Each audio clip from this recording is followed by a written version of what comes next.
እንደዚህ ሲያዩት የሚያምርና ጣፋጭ የሆነ ጌማት መስራት ከፈለጋችሁ ቪዲዮን እስከ መጨረሻው ተከታተሉት። ውዶች ሰላም አለይኩም ወራህመቱላሂ ወበረካቱ። ውዶች እንዴት ናችሁ? እኔ ሰላም ነኝ አልሐምዱሊላህ።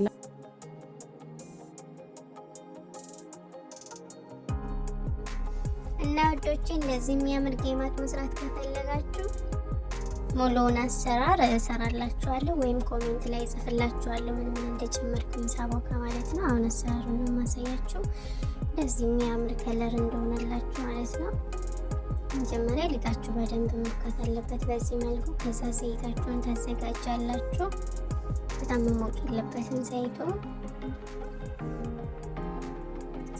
እንደዚህም በሚያምር ሁኔታ በጣም ሳይቀጥን ሳይወፍርም ልክ በምታዩት መልኩ ነው ማወቃው ሳቦካ ለጌማት ማለት ነው።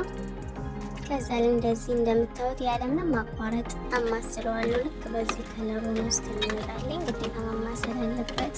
እጃችሁ ካቋረጣችሁ በመሃል ከአንድ በኩል ጥሬ ይሆንና ከግማሽ ጎኑ ደግሞ ይበስላል ማለት ነው፣ ይበላሽባችኋል። በዚህ መልኩ የቀረኛ ጊዜ በዚህ ስታይል ነው እኔ ጌማት የምሰራው። በዚህ መልኩ እንደዚህ ማለት ነው። እና ወዶቼ አዲስ ጀማሪ ነኝ። ላይክ ሰብስክራይብ በማድረግ አበረታቱኝ፣ ከጎን ይሁኑልኝ የኔ ቅመሞች። በራሳችን ሰብስክራይብ እየተደራረግን አብረን እንደግ። እንደዚህ በሚያምር ከለር እስከሚሆን 3-4 ጊዜ ያው ብዙ ቤተሰብ ስላለን ይበርክት አድርጌ ነው የምሰራው። እናንተ እንደ ሁኔታው ማለት ነው፣ እንደ ቤታችሁ ሁኔታ። ከዛ በኋላ ጥብስ እናደርግበታለን የራሱ የጌማት።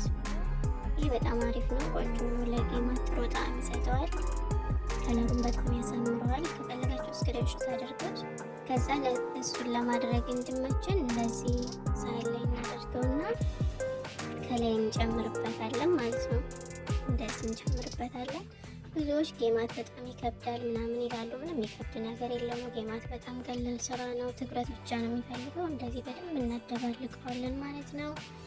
እና ወዶቼ ስለተከታተላችሁኝ አመሰግናለሁ። አያምርም?